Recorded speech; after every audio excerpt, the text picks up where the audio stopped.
नमस्कार दोस्तों, स्वागत है आपका हमारे अपने channel YouTube channel alpha institute में, है ना।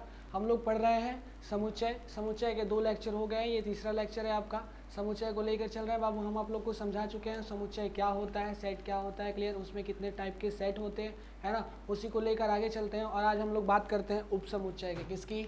उप समुच्चय यानी सब सेट की, उप समुच्चय की, सब सेट।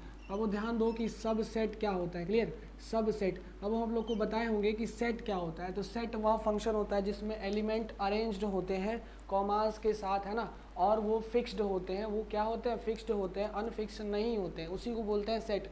अब अगर हम लोग बात कर रहे हैं उप समुच्चय की, तो उप समुच्चय क्या होगा? तो अब ध्यान दीजिए कि उप समुच्चय उसे कहेंगे, जैसे मान लीजिए कि कोई आपके पास समुच्चय है 1 और 2, क्लियर। कोई समुच्चय 1 और 2 है और आपका दूसरा समुच्चय आपका ऐसे मिले 1 2 3 और 4। तो अब यहाँ ध्यान दीजिए कि ए के सारे एलिमेंट बी में है या नहीं है। ए के सारे एलिमेंट बी में है, अतः यह ए बाबू क्या है? ए बी का उप समुच्चय है। ए क्या है बाबू? ए बी का उप समुच्चय। अब बात आती है कि उप समुच्चय है तो उप समुच्चय को लिखेंगे कैसे? तो ये देखिए, यह जो निशान है इसे बोलते हैं क्या? उप समुच्चय, क्लियर। ए उप समुच्चय of B, A subset of B. तो बाबू ए सबसेट कब होगा बी का? जब इसके सारे अवयव बी में उपस्थित होंगे। बात समझ में आई? इसका मतलब बाबू उप समुच्चय को अगर हम क्लियर करना चाहें तो उप समुच्चय किसे कह सकते हैं? तो वह समुच्चय जिसमें समुच्चय ए का, है ना,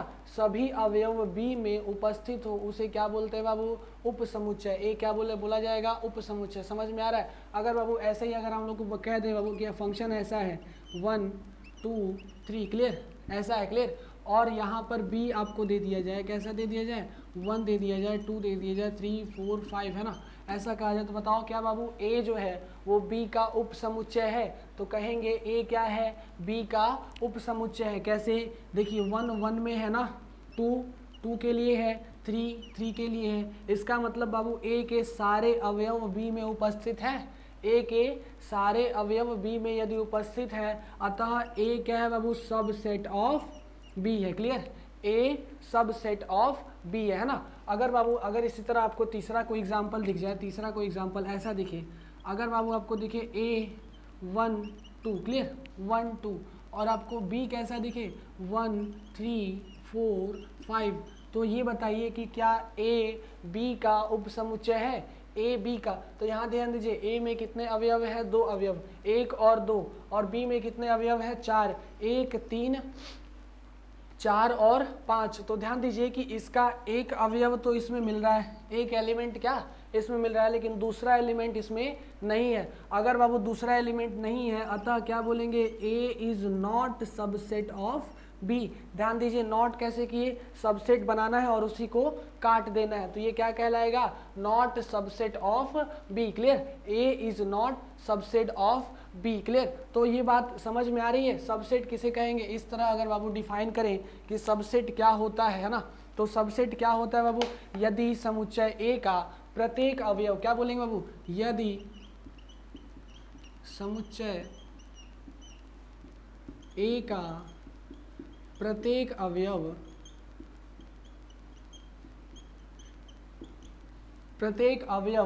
बी में उपस्थित हो, बी में क्या बाबू?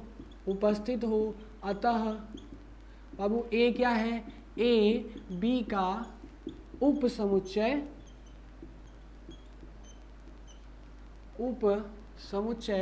होता है। समझ में आ रहा है? उप समुच्चय होता है, क्लियर है ना। अगर बाबू ए का प्रत्येक अवयव बी में उपस्थित हो तो ए क्या होता है? बी का उप समुच्चय होता है ना।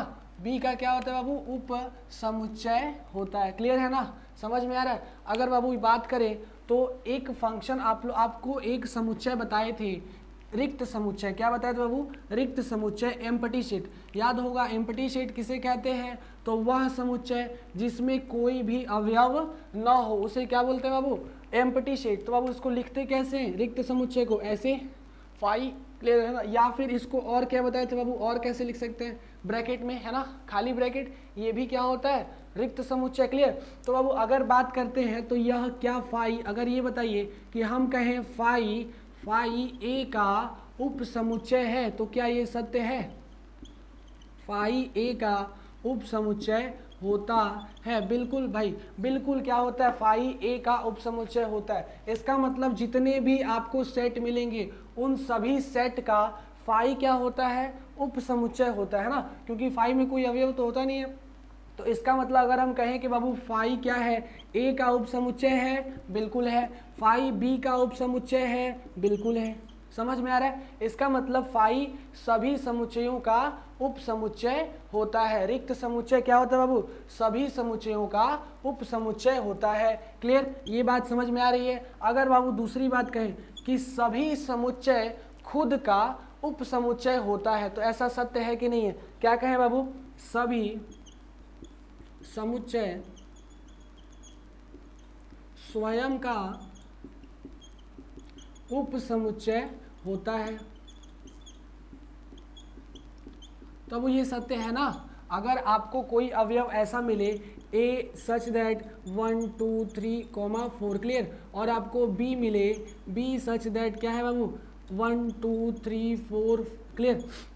बी नहीं, अगर मान लो जी आपको ए ही मिलता है, क्या मिलता है? ए।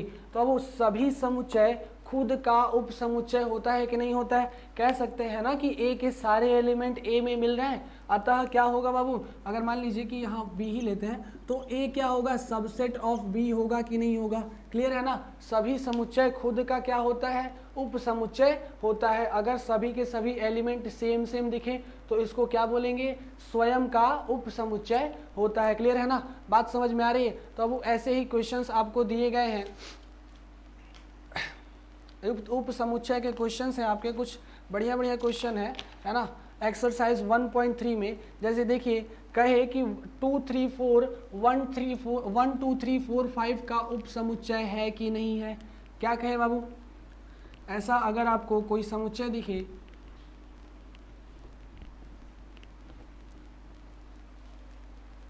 जैसे कहें कि A such that 2 3 4, B such that 2 3 4 और 5 का उप समुच्चय है कि नहीं है?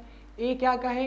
2 3 4 और बी 2 3 4 5, तो क्या ए बी का उप समुच्चय है? तो देखिए 2 इसमें मिल रहा है, बिल्कुल मिल रहा है। 3 इसमें मिल रहा है, हाँ मिल रहा है। 4 भी मिल रहा है। इसका मतलब ए का सारा एलिमेंट बी में है तो है, ठीक है ना। तो इसका मतलब हम क्या कहेंगे बाबू? ए इज सबसेट ऑफ क्या बाबू? बी। समझ में आ रहा है? A is subset of B. Clear. अगर बाबू आपको ऐसे ही कुछ बड़े बड़े क्वेश्चन मिल जाते हैं, जैसे क्वेश्चंस ऐसे मिले, क्लियर। चलिए तो देखिए ये क्वेश्चन आपका एक समुच्चय का कहा है कि एक फाई है, क्लियर, और ए है जिसमें एलिमेंट कौन कौन है? 1 3, और बी एलिमेंट जिसमें 1 5 9 है, और सी एलिमेंट जिसमें 1 3 5 7 9 है। और क्वेश्चन कह रहा है कि पहला दूसरा तीसरा चौथा इसमें बताना है कि प्रत्येक समुच्चय में भरना है, या तो यह उप समुच्चय होगा या तो यह उप समुच्चय नहीं होगा। तो यह बताइए क्या फाई जो होता है वो बी का उप समुच्चय होगा? तो बिल्कुल होगा। हम भी बताए हैं कि सभी रिक्त समुच्चय क्या होते हैं? सभी रिक्त समुच्चय किसी भी एलिमेंट किसी भी समुच्चय का क्या होता है? उप समुच्चय होता है। समझ में आ रहा है? मतलब फाई क्या होगा? बी का उप समुच्चय होगा। अगर वो बात करें ए सी का उप समुच्चय है क्या, तो देखिए मैच कराते हैं। ए में कितने एलिमेंट है? 1 3। सी में है क्या? 1 3 5 7, मिल गया। 1 3 इसमें भी 1 3 इसमें भी। इसका मतलब ए क्या है बाबू? सी का उप समुच्चय है। समझ में आ रहा है? ए क्या है? सी का उप समुच्चय। अगर वो बात करें, क्लियर, ए सी का क्या है? उप समुच्चय है। इसके बाद अगर कहें बाबू ए यहाँ पे बी का उप समुच्चय है, किसका?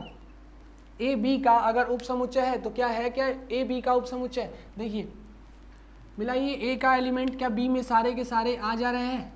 ए में कितना है? 1 और 3। बी में क्या है? 1 5 9। देखिए 1 तो 1 मिल गया, लेकिन 3 इसमें नहीं मिला। 3 मिला क्या? नहीं मिला। तो इसका मतलब क्या होगा? ए जो है वो बी का उप समुच्चय होगा क्या? ए जो है वो बी का उप समुच्चय होगा? नहीं होगा। क्लियर। ए बी का उप समुच्चय नहीं होगा। लेकिन ध्यान दीजिए बी का एलिमेंट क्या सी का उप समुच्चय होगा? बी के सारे एलिमेंट हैं क्या? 1 है, 5 है, 9 है ना।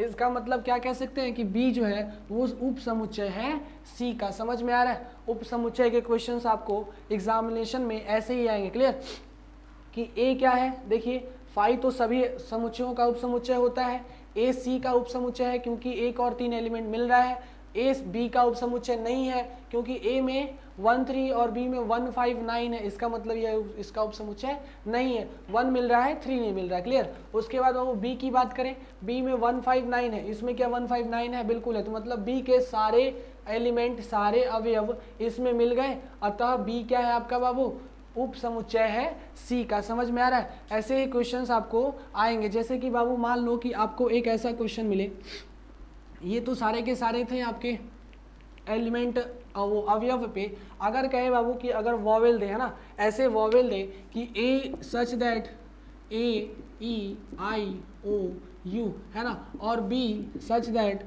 बी सी डी ई, है ना, ऐसे कहे, और कहे कि बाबू बताओ कि यह ए क्या है, बी का सबसेट है क्या, ए बी का सबसेट है क्या, तब आप लोग कह सकते हैं ए बी का सबसेट है क्या, ए मिल रहा है, नहीं मिल रहा है, बी ई नहीं मिल रहा है, आई भी नहीं, ए तो मिल रहा, ई मिल रहा है, क्लियर ना, ई मिल रहा है, कोई दिक्कत नहीं है, ना तो आई ना तो ओ ना तो यू और ना ही ए मिल रहा है। इसका मतलब क्या कह सकते हैं बाबू, ए के सभी अवयव, ए के सभी अवयव बी में उपस्थित नहीं है, नहीं है, अतः क्या कहेंगे बाबू, अतः A is not subset of B, clear, A is not subset of B, कभी भी कह सकते हैं, जरूरी नहीं कि अंक हो, अगर कोई वॉवेल भी हो, कोई मतलब ए बी सी डी वाला भी कुछ भी आ जाए, है ना, तो वो सब के सब अल्फ़ाबेट्स भी उप समुच्चय हो सकते हैं या नहीं भी हो सकते हैं। अगर अल्फ़ाबेट्स मिले तो उप समुच्चय होंगे, या नहीं मिले तो उप समुच्चय नहीं होंगे, क्लियर है ना। ऐसे क्वेश्चन समझ में आ रहा है बाबू आप लोग को। अगर बाबू देखो इसके बाद एक टॉपिक आप लोग समझ लो, यह उप समुच्चय और बिलोंग्स टू में, है ना, एक बिलोंग्स टू और उप समुच्चय, ठीक है, इन दोनों के बारे में रिलेशन समझ लो। जैसे कि आपको दे क्वेश्चन क्या, देखो एक होता है ऐसे बिलोंग उप समुच्चय और ऐसे होता है एक बिलोंग्स टू, है ना, ये क्या है, बिलोंग्स टू, क्लियर, ये चीज ध्यान से समझ लो, बिलोंग्स टू क्या होता है ना। जैसे कि अगर बाबू आपको कहे, जैसे कि अगर आपको कहे कि क्या एक जो है वो बिलोंग कर रहा है एक दो में, कर रहा है क्या, एक दो में बिलोंग कर रहा है, हाँ कर रहा है, लेकिन अगर कहे बाबू कि क्या एक जो सेट है वो दो में बिलोंग कर रहा है, तो नहीं, एक सेट जो है वो इसका क्या है, उप समुच्चय है। समझ में आया, इसका मतलब बिलोंग्स टू और उप समुच्चय में अंतर समझ में आया। जब अगर बाबू कहे कि कोई अवयव किसी सेट में है, अगर कोई अवयव किसी सेट में है तो उसे बोलेंगे यह जो एलिमेंट है इस सेट में बिलोंग्स कर रहा है। लेकिन अगर बाबू इसी में क्या लगा दें, वन को सेट बना दें और अगर ऐसे बिलोंग्स लगाएं तो यह क्या हो जाएगा बाबू, गलत हो जाएगा ना, ये इसमें बिलोंग नहीं कर रहा है, ये इसका सबसेट है, क्लियर। वन क्या है, 1 2 का सबसेट है, और वन जो एलिमेंट है ये 1 का सेट 1 2 का सबसेट है, और 1 जो एलिमेंट है वो 1 2 में बिलोंग करता है। समझ में आ रहा है, तो बिलोंग टू और सबसेट में क्लियर है ना। अगर कोई आपको पास ऐसे सेट मिले, क्लियर, और ये ऐसे लिख दे 1 2 3, क्लियर, तो हम क्या कहेंगे कि यह जो ए सेट है वो बी में बी का क्या है, सब सेट है, क्लियर। लेकिन बाबू आपको अगर ऐसे ही क्वेश्चन थोड़ा सा अलग मिल जाए ना, थोड़ा सा अलग, ध्यान देने वाली बात है, क्वेश्चन आपको ऐसे मिल जाए कि ए आपको क्या मिल रहा है 1,2 सेट में ही मिल रहा है, लेकिन अगर आपको बी ऐसे मिल रहा है, बी आपको ऐसे मिल रहा है ना 1,2, है ना, 3,4, ये हो गया, तो ये बताइए कि यह जो A है वो B का क्या सबसेट है, A जो है वो B का सबसेट है। ध्यान क्या देना है, इसमें तो मझला ब्रैकेट लगा है, लेकिन यही इसमें भी है। इसका मतलब इस B के लिए ये क्या है बाबू, इस B के लिए ये तो एक क्या है बाबू, एक एलिमेंट है ना, एक एलिमेंट है कि नहीं है। तब अगर ऐसा एलिमेंट दिख जाए तो मतलब A का एलिमेंट B में है, A का क्या एलिमेंट B में है, इसका मतलब A बिलोंग करेगा किसमें बाबू, B में, क्लियर है ना। ये बात समझ में आ रही है, यहाँ A होगा सबसेट ऑफ B और यहाँ A क्या करेगा, बिलोंग करेगा B में। समझ में आ रहा है, इसका मतलब बिलोंग्स टू तभी लगाएंगे जब किसी सेट के या कोई अवयव किसी दूसरे क्या सेट में हो, है ना। अगर कोई एलिमेंट दूसरे सेट में हो तो बोलेंगे कि ए बिलोंग्स टू बी, अगर बोले कोई सेट किसी दूसरे सेट में बिलोंग करता हो तो उसे बोलेंगे A is subset of B. समझ में आ रहा है? ए इज क्या? Subset of B. तो अब बिलोंग्स टू, और ये बात क्लियर हो गई। कभी भी अगर आपको सबसेट दिखे तो सबसेट के लिए हम सेट को खोजेंगे, और अगर कभी बिलोंग्स टू दिखे तो हम एलिमेंट को खोजेंगे, क्या यह एलिमेंट इसमें बिलोंग कर रहा है कि नहीं कर रहा है। समझ में आ रहा है? तो एक एग्जांपल आपके लिए ये है कि अगर डायरेक्ट कोई एलिमेंट हो तो इसमें बिलोंग कर रहा है ना, और अगर कोई सेट हो तो वो इसमें बिलोंग कर रहा है। और दूसरी बात ये कह सकते हैं, लेकिन यह वाली ध्यान देने वाली बात है कि अगर इसमें बात करते हैं तो यह एलिमेंट है और यह एलिमेंट इसमें बिलोंग कर रहा है, इसका मतलब कि ए बिलोंग्स टू बी होगा। समझ में आया? ए बिलोंग्स टू बी होगा। क्लियर है ना? इसके बाद देखिए बाबू, इसके बाद आपका बढ़िया कोई चीज़ आता है, वह है रियल नंबर, है ना। रियल नंबर के बारे में अभी तक हम आप लोग को सेट में नेचुरल नंबर बताए, है ना, नेचुरल नंबर बताए, इंटीजर बताए, क्लियर, होल नंबर बताए, है ना, रैशनल नंबर बताए, लेकिन अभी तक रियल नंबर के बारे में हम लोग डिस्कस नहीं किए। रियल नंबर कैसे सेट बनता है, तो अब रियल नंबर किसे कहते हैं ना, वास्तविक संख्या। तो जानते हो वास्तविक संख्या, तो अगर हम कहें कि रियल लाइन पे 0 से 1 के बीच में कितनी वास्तविक संख्या है, तो क्या आप बता सकते हैं 0 से 1 के बीच में कितने वास्तविक संख्या है? नहीं पता, इसको बोलेंगे इनफाइनाइट वास्तविक संख्या है ना। वो तो छोड़ो, अगर हम कहें कि बाबू 1 से 1.1 के बीच में कितने रियल नंबर है, तो ये भी हम अब बाबू बता सकते हैं क्या? 1 से 1.1 के बीच में कितने रियल नंबर है, तो क्या बोलेंगे बाबू? इनफाइनाइट वास्तविक संख्या है, इतने छोटे से अंतराल में भी। समझ में आ रहा है? इसका मतलब रियल नंबर को हम क्या, रियल नंबर को हम पूरा बता नहीं सकते कि वह क्या होता है, समुच्चय होता है कि नहीं होता है। अगर बाबू रियल नंबर का समुच्चय बनाना हो तो हम क्या लिखेंगे? वास्तविक संख्याओं का समुच्चय, है ना, वास्तविक संख्याओं का समुच्चय। साफ साफ क्या लिखते हैं बाबू? वास्तविक संख्याओं का समुच्चय आर लिखते हैं ना। इसको बाबू हम लोग रोस्टर रूप में नहीं लिख सकते। समझ में आ रहा है? रियल नंबर को रोस्टर रूप में, मतलब कि क्रमबद्ध रूप में नहीं लिख सकते। इसको हमेशा क्या लिखेंगे बाबू? तो सेट बिल्डर रूप में ही लिख सकते हैं, सेट बिल्डर फॉर्म। इसका मतलब सेट बिल्डर फॉर्म का मतलब क्या होता है बाबू?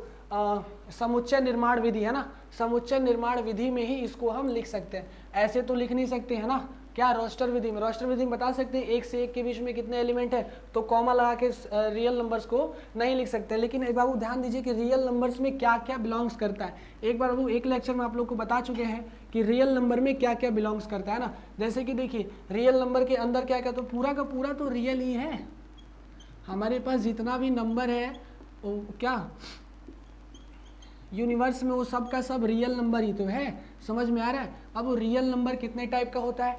एक तो होता है क्या, विथ डेसिमल, और एक क्या होता है, विदाउट डेसिमल होता है ना। या तो आपको कहीं विथ डेसिमल दिखेगा, या तो क्या दिखेगा, कहीं आपको विदाउट डेसिमल दिखेगा। दिखेगा कि नहीं दिखेगा? नंबर्स देखे हैं ना, जैसे 1.34 है ना, और 1 2 3 4, इसमें क्या होता है, जो डेसिमल के साथ होता है वो अलग रूप में होता है, और जो डेसिमल विदाउट डेसिमल के साथ होता है वो अलग रूप में होता है। और विदाउट डेसिमल भी कितने टाइप के होते हैं, तो विदाउट डेसिमल भी 3 टाइप के होते हैं। और विदाउट डेसिमल 0 भी होता है ना, 0 भी होता है। और उसके साथ साथ वो विदाउट डेसिमल क्या होता है, 1 भी होता है, 2 भी होता है, 3 भी होता है, 4 भी होता है। इसका मतलब इसके पॉजिटिव में भी विदाउट डेसिमल नंबर आते हैं, और इस 0 के नेगेटिव में भी क्या, विदाउट डेसिमल नंबर आते हैं। तब इसको क्या बोलते हैं, जो माइनस में आते हैं, इसको बोलते हैं क्या, नेगेटिव इंटीजर। क्या बोलते हैं वो, नेगेटिव इंटीजर, मतलब नेगेटिव पूर्णांक, है ना, ऋण पूर्णांक, क्लियर। और इसको क्या बोलते हैं वो, धन पूर्णांक। और ये बताओ कि क्या 0 पूर्णांक है, तो बिल्कुल है, 0 भी क्या कहलाएगा, पूर्णांक, क्लियर। ए बाबू अगर ये तीनों पूर्णांक है तो इन दोनों को मिलाकर क्या बनता है बाबू, होल नंबर। क्या बनता है, होल नंबर। और एक बात बताओ कि इसमें इतना ही बनता है ना विदाउट डेसिमल, या तो वो पूर्णांक होगा, कैसा पूर्णांक होगा, ऋण पूर्णांक होगा, या तो वो धन पूर्णांक होगा, या तो 0 होगा, या तो वो होल नंबर होगा, क्लियर। या फिर बाबू अगर विदाउट डेसिमल की बात करें तो यह कितने प्रकार का होता है, कभी कभी आप लोग बाबू ऐसे देखे होंगे 1.12 खत्म हो जाता है, और या तो कभी आप लोग ऐसे देखोगे 1.121212, है ना। या फिर आप लोग कैसे देखोगे बाबू 1.732954, है ना, ऐसे दिखे होंगे। तब ये जो नंबर है, ये नंबर क्या है, फिक्स नंबर है। क्या है बाबू, फिक्स नंबर है। इसको क्या बोलते हैं, बाबू यह कौन सा नंबर है, तो इसको बोलते हैं हम लोग हिंदी में क्या बोलते हैं बाबू इसको,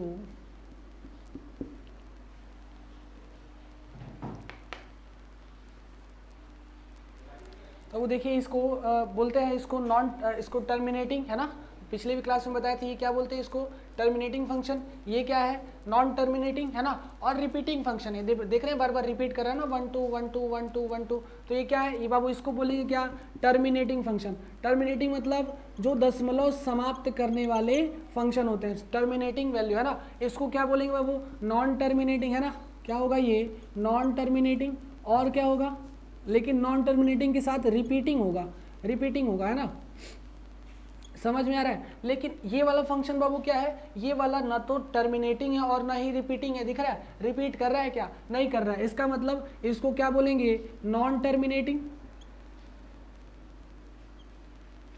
और non repeating, clear, non repeating function, clear है ना बाबू। ध्यान दीजिए इसमें ये दोनों फंक्शन को आप लोग को क्या बताए थे, ये दोनों फंक्शन है आपका क्या, रैशनल नंबर। ये दोनों नंबर्स कैसे कहलाते हैं, ये नंबर और ये नंबर जो टर्मिनेटिंग होता है, जो दशमलव समाप्त करने वाला होता है, इसको p/q के रूप में लिख सकते हैं ना, देखिए 1.12 है, 112/100 लिख सकते हैं। इसको भी क्या कर सकते हैं हम लोग, रैशनल नंबर में लिख सकते हैं, ये हम लोग पढ़े होंगे क्लास 9th में ना, क्लास 9 10th में मिलता है कि इसको कैसे रैशनल नंबर में चेंज किया जाता है, क्लियर। तो अब ये दोनों क्या फंक्शन बोलाते हैं, इसको बोलते हैं रैशनल नंबर। क्या कहते हैं बाबू, रैशनल नंबर मतलब परिमेय संख्या, क्या है ये, परिमेय संख्या। और क्या बोलते हैं बाबू, इधर वाला फंक्शन ये जो है, बस ऐसे ही फंक्शन को हम क्या कहते हैं, नॉन टर्मिनेटिंग नॉन रिपीटिंग, इसको बोलते हैं बाबू अपरिमेय संख्या। क्या बोलते हैं, अपरिमेय संख्या। तो एक बात बताओ, ये सब बताने का मेरा क्या मतलब था कि ये सब के सब रियल नंबर में होते हैं कि नहीं होते हैं। तो अगर कहे बाबू कि इसमें से कोई वाला भी ले लो, कुछ भी ले लो, यहाँ पर जेड इंटीजर को क्या बोलते हैं, जेड प्लस, इसको बोलते हैं जेड माइनस, है ना, होल नंबर को डब्ल्यू से डिनोट करते हैं। अब ये परिमेय संख्या को रैशनल नंबर आर से, इसको आर डैश से, है ना, कुछ और तो नहीं बचा, इन सब फंक्शन को। और बाबू इसी में से 1 2 3 4 इसी को क्या बोलते हैं, नेचुरल नंबर भी बोलते हैं ना, 1 2 3 4 नेचुरल नंबर। इसका मतलब natural number is subset of Z plus होता है ना। अब एक बात बताओ कि ये सब बताने का क्या मतलब था कि ये सब के सब किस में बिलोंग कर रहा है, रियल नंबर में कर रहा है कि नहीं कर रहा है। इसका मतलब अगर हम कहें बाबू कि वो जो जेड है, ये जेड क्या है बाबू, रियल नंबर का सबसेट है, दिख रहा है, सबसेट है ना, मतलब जितने भी इंटीजर्स होते हैं वो सब रियल नंबर में एग्जिस्ट करते कि नहीं करते। इसका मतलब जेड क्या है, रियल नंबर का सबसेट है। और कोई खोजिए, और कोई क्या है, ये डब्ल्यू होल नंबर, तो क्या होल नंबर रियल नंबर का सबसेट है, बिल्कुल है। अगर कहें बाबू rational number, rational number real number का सबसेट है, बिल्कुल है। और अगर कहें बाबू क्या इर्रेशनल नंबर, यह क्या रियल नंबर का सबसेट है, बिल्कुल है। तो मतलब कि सारे के सारे, और क्या बचा, नेचुरल नंबर, इसको भी बना लेते हैं। नेचुरल नंबर क्या होता है, रियल नंबर का सबसेट होता है। तो ये सारे के सारे जो नंबर्स होते हैं वो रियल नंबर का क्या होता है, सबसेट होता है, वास्तविक संख्याओं का उपसमुच्चय होता है। इसका मतलब प्राकृतिक संख्याएं वास्तविक संख्याओं का उपसमुच्चय होता है, प्राकृतिक संख्याएं पूर्णांक का भी उपसमुच्चय होता है, और क्या रियल नंबर्स का भी उपसमुच्चय होता है। और बाबू क्या बोल रहे हैं, सारे इंटीजर्स, धन पूर्णांक ऋण पूर्णांक जीरो, सब के सब आर में बिलोंग्स करता है। इसका मतलब धन पूर्णांक भी क्या, पूर्णांक क्या है, आर का उपसमुच्चय है। होल नंबर आर का उपसमुच्चय है, रेशनल नंबर आर का उपसमुच्चय है, इरेशनल नंबर आर का उपसमुच्चय है। बात समझ में आ रही है, ये सारे के सारे उपसमुच्चय होते हैं। चलिए वास्तविक संख्याओं में अब बात करेंगे हम लोग। अब वास्तविक संख्याओं का सबसे अच्छा खेल है इसमें, समझ में आ रहा है, सबसे बढ़िया खेल इसका वास्तविक संख्याओं का ही है, उपसमुच्चय में, है ना। तो हम अब चेक करेंगे कि वास्तविक संख्याओं का अंतराल कैसे बनता है, ठीक है ना, वास्तविक संख्याओं का अंतराल, क्लियर। तो देखिए अगर बाबू आप लोग को फंक्शन ऐसा दिखे,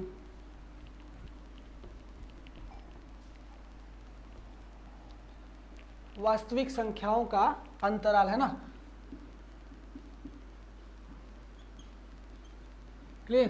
तो बाबू ध्यान दीजिए, इसको कभी भी हम रोस्टर रूप में तो लिख नहीं सकते, पहले ही बता चुके हैं, इसको क्या रोस्टर रूप में हम नहीं लिख सकते। इसका मतलब इसको हम किस में लिख सकते हैं, सारे वो समुच्चय निर्माण विधि में लिख सकते हैं ना। तो इसका मतलब मान लीजिए कि कोई सबसेट है, वह सेट क्या कर रहा है, x belongs to real number कर रहा है, क्या कर रहा है, रियल नंबर, x का कोई एलिमेंट रियल नंबर है ना। और कहें बाबू कि रियल नंबर कहाँ से कहाँ तक, तो 1 से लेकर, या फिर हाँ चलिए ठीक है लेते हैं 2 से लेकर कहाँ तक, 5 तक है। कहाँ तक है बाबू? 5 तक है। तो यहाँ ध्यान दीजिए कि अगर फंक्शन 2 से लेकर 5 तक है तो बाबू सवाल उठेगा क्या 2 भी है एक्स में, क्या 5 भी है एक्स में? तो अगर बाबू 2 होता तो यहाँ क्या लगाते? इक्वल लगाते, है ना। और 5 होता तो भी यहाँ क्या लगाते? इक्वल लगाते। तो ऐसे ही बाबू रियल नंबर का जो अंतराल है वो 4 रूपों में बनता है ना। रियल नंबर का अंतराल कितने रूपों में बनता है? 4 रूपों में बनता है। जैसे कि अगर बाबू आपका फंक्शन ऐसा, मतलब आपका जो समुच्चय है वो बिलोंग्स करे रियल नंबर में, है ना, रियल नंबर में करे, और उसमें एक बिलोंग करे किसमें? एक्स में, और 5 नहीं करे। एक करे और 5 नहीं करे, तब वो इसको ऐसे लिखते हैं, क्लियर ना। One belongs to, clear, 1 less equal than X और एक्स लेस देन 5, मतलब ये लेस देन 5 है, 5 से कम है, लेकिन ये एक एक्स क्या है? 1 से बड़ा भी है और 1 के बराबर भी है ना। तो वो ऐसे फंक्शन को हम क्या लिखते हैं? ऐसे समुच्चयों को क्या लिखते हैं? आर बिलोंग कर रहा है इधर स्मॉल, मतलब कि क्या, ये क्लोज ब्रैकेट किस में बिलोंग कर रहा है? क्लोज ब्रैकेट में। और इधर किस में बिलोंग कर रहा है? ओपन ब्रैकेट में। समझ में आ रहा है ना? ये क्लोज ब्रैकेट में, ये ओपन ब्रैकेट। बाबू जो इसमें इक्वल नहीं लगा रहेगा उसको लिखेंगे ओपन ब्रैकेट में, और इसको लिखेंगे क्लोज ब्रैकेट में। समझ में आ रहा है? ये हो गया बाबू आपका पहला। अगर कहे बाबू कि x बिलोंग कर रहा है रियल नंबर में, है ना, और यह कहाँ से कहाँ तक है? 1 से लेकर 5 तक है, जिसमें 1 नहीं बिलोंग कर रहा है, 5 कर रहा है। अगर इक्वलिटी कहाँ लग गया? 5 पर लग गया। तो इसका मतलब यह क्या करेगा बाबू? यह r जो है वो बिलोंग कहाँ से कहाँ तक करेगा? देखिए 1 तो नहीं है ना, तो 1 की तरफ क्या रहेगा? ओपन ब्रैकेट, और 5 की तरफ क्या रहेगा? Close bracket. समझ में आ रहा है? 5 की तरफ क्या रहेगा? Close bracket. तो ये पहला दिख रहा है, ये वाला दूसरा रियल नंबर का अंतराल बन सकता है। अगर 1 से 5 के बीच में बिलोंग करे तो ऐसे करेगा, 1 नहीं करेगा, 5 करेगा, क्लियर। अगर बाबू ये वाला आ जाए, कैसा? ये वाला, मतलब कि यह क्या, यह जो है 1 और 5 दोनों में ऐसा दिख रहा है कि x कोई फंक्शन है, कोई समुच्चय, कोई नंबर है, और वह न तो 1 पर है और न ही 5 पर है, न ही 5 पर है। इसका मतलब x 1 less than x less than 5। तो बाबू इसको कैसे लिखेंगे? तो यह हमारा कैसे बिलोंग करता है? तो यह करता है such that open bracket of 1,5। समझ में आ रहा है? इसमें दोनों तरफ क्या रहता है? ओपन ब्रैकेट रहता है। दोनों तरफ क्या रहता है? ओपन ब्रैकेट रहता है। और चौथा क्या होता है बाबू? चौथा, अगर दोनों पे आपका क्या लग जाए? इनइक्वालिटी लग जाए, ऐसा। समझ में आ रहा है? दोनों पर इनइक्वालिटी लग जाए तो इसको बाबू आप कैसे लिखेंगे? तो यह लिखा जाएगा दोनों तरफ किसमें? क्लोज ब्रैकेट में। किसमें लिखेंगे बाबू? क्लोज ब्रैकेट में। इसका मतलब क्लोज ब्रैकेट का मतलब क्या हुआ? अगर कहीं क्लोज ब्रैकेट लग गया तो इसका मतलब यह जो आर में बिलोंग कर रहा है वह 1 भी कर रहा है कि नहीं कर रहा है? समझ में आ रहा है? 1 भी कर रहा है। इधर 5 कर रहा है, 1 नहीं कर रहा है। 1 से आगे बढ़ेंगे लेकिन 5 से 5 तक रहेंगे ना, 5 भी रहेगा इसमें। इसमें बाबू ना तो 1 पे रहेंगे ना ही 5 पे रहेंगे, इसमें कहाँ रहेंगे? इनके बीचों बीच रहेंगे। अगर रियल नंबर कर रहा है तो इनके बीच में भी इनफाइनाइट नंबर है कि नहीं है? पहले ही बताया इनके बीच में क्या है? इनफाइनाइट नंबर है ना। अगर बाबू फंक्शन ऐसा दिखे, मतलब समुच्चय ऐसा दिखे कि यह 1 पर भी बिलोंग कर रहा हो और 5 पर भी बिलोंग कर रहा हो, तो अब इसे क्या बोलेंगे? क्लोज ब्रैकेट में रहेगा 1,5। मतलब यह x जो है वो 1 पे भी है, x का मान 1 भी हो सकता है और 5 भी हो सकता है, और इनके बीच में जो infinite number of real numbers हैं वो भी हो सकता है। समझ में आ रहा है? तो ये 4 टाइप के वास्तविक संख्याओं का अंतराल बनता है। पहला अंतराल जिसमें एक क्लोज ब्रैकेट एक ओपन ब्रैकेट, जिसमें पहला ओपन ब्रैकेट दूसरा क्लोज ब्रैकेट, तीसरा दोनों ओपन ब्रैकेट, और चौथा क्या बाबू? दोनों का दोनों क्लोज ब्रैकेट। अगर ऐसा दिखता है तो यह 4 तरीके के हमारे अंतराल बनते हैं। समझ में आ रहा है बाबू? तो ऐसे जो है आपका 1.3 एक्सरसाइज में उप समुच्चय है, क्लियर। और इसके बाद बाबू देखो दो और समुच्चय आते हैं, उसके बारे में भी जान लेते हैं। 2 और समुच्चय हैं, एक है पावर सेट, है ना, एक है पावर सेट घात समुच्चय, और एक है यूनिवर्सल सेट, है ना। इन दोनों के बारे में भी जान लेते हैं, पावर सेट और यूनिवर्सल सेट क्या है थोड़ा सा, ठीक है। देखते हैं पावर सेट और यूनिवर्सल सेट। बाबू पावर सेट उसे बोलेंगे, मतलब घात समुच्चय उसे बोलेंगे जैसे कि आपको कहीं मिल जाए ऐसा घात समुच्चय या पावर सेट। बाबू आपको अगर कहीं ऐसा फंक्शन ऐसा समुच्चय मिल जाए A1, 2 और पूछे कि इसमें पावर सेट कितने हैं बाबू पावर सेट, तो वो पावर सेट क्या होता है, उप समुच्चयों का कलेक्शन होता है। क्या होता है बाबू, उप समुच्चयों का कलेक्शन, मतलब कलेक्शन ऑफ इसके सबसेट है ना। तो अगर बात करें तो इसका पहला सबसेट क्या होगा, फाई होगा ना, क्योंकि हर समुच्चय का फाई उप समुच्चय होता है। ए बाबू इसका एक और उप समुच्चय क्या हो सकता है, 1 हो सकता है। इसका एक और उप समुच्चय क्या हो सकता है, 2 हो सकता है। और इसका एक और समुच्चय हो सकता है 1, 2 उप समुच्चय। हो रहा है कि नहीं हो रहा है, ये सब के सब इसके उप समुच्चय हैं। इसका मतलब कहे कि बाबू ए का उप समुच्चय 1, 2, 3, 4 बने ना, और इन्हीं चारों फंक्शनों इन्हीं चारों समुच्चयों को हम कहते हैं पावर सेट। क्या बोलते हैं बाबू, पावर सेट। मतलब ए का घात समुच्चय कितना होगा, तो गिन लीजिए 1, 2, 3, 4 है ना, मतलब ए का घात समुच्चय 4 होगा। इस हिसाब से बाबू पावर सेट का डेफिनेशन क्या आता है कि जब बाबू आपको ऐसा दिखे किसी भी समुच्चय का आपको घात समुच्चय निकालना है ना, क्या निकालना है, घात समुच्चय, तो उसके लिए बाबू आप लोग को क्या करना होता है। मान लीजिए कि फंक्शन क्या है, मान लीजिए कि फंक्शन में एलिमेंट 1, 2 है, क्लियर। तो 2 का कितना बना, 4 बना। तो इस हिसाब से बाबू ये बनता है 2 के पावर m है ना, याद कर लीजिएगा।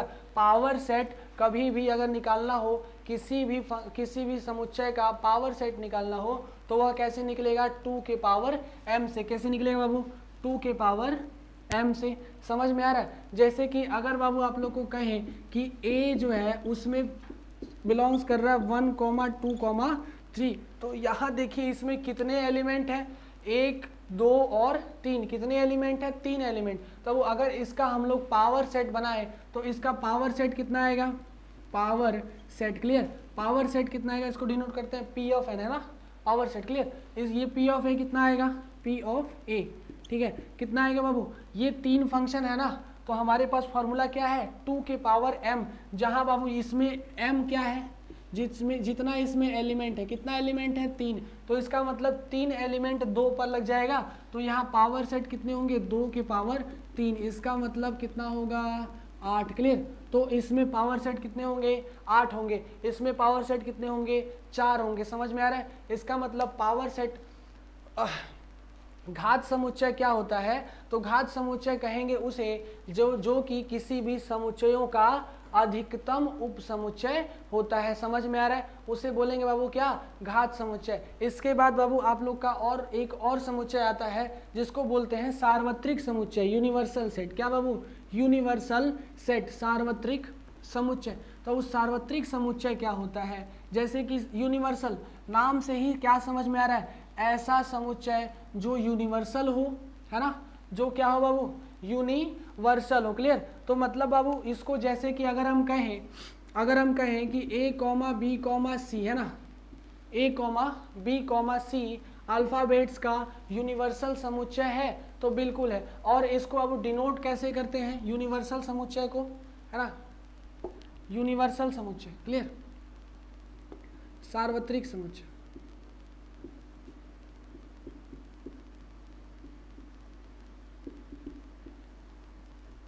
यूनिवर्सल सेट,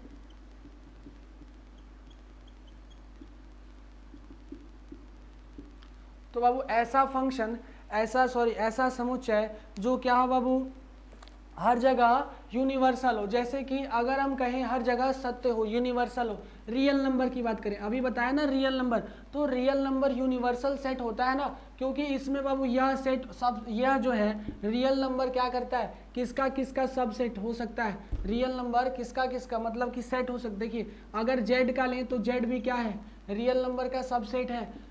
होल नंबर लें तो ये क्या है, रियल नंबर का सबसेट है ना। और कोई मान लीजिए रैशनल नंबर लेते हैं, है ना, रैशनल नंबर लेते हैं तो ये क्या है, रियल नंबर का सबसेट है कि नहीं है। तो मतलब रियल नंबर क्या कहलाएगा, यूनिवर्सल सेट। और इसको प्रदर्शित किससे करते हैं बाबू, इसको प्रदर्शित करते हैं डायरेक्टली यू से, है ना, इसको यू से प्रदर्शित करते हैं। समझ में आ रहा है, प्रदर्शित करते हैं, ठीक है बाबू। तो ऐसे ही आपके टोटल आज उप समुच्चय और क्या पावर समुच्चय, है ना, और वास्तविक संख्याओं का अंतराल, और उसके बाद बाबू ये क्या चला है, सार्वत्रिक समुच्चय। हमें विश्वास होगा कि आप लोगों को क्लियर हो गया होगा। ठीक है, अगले एक्सरसाइज में, अगले लेक्चर में हम लोग लेके चलेंगे समुच्चय को ही, जो भी इसमें क्वेश्चंस बचे होंगे। ठीक है, धन्यवाद।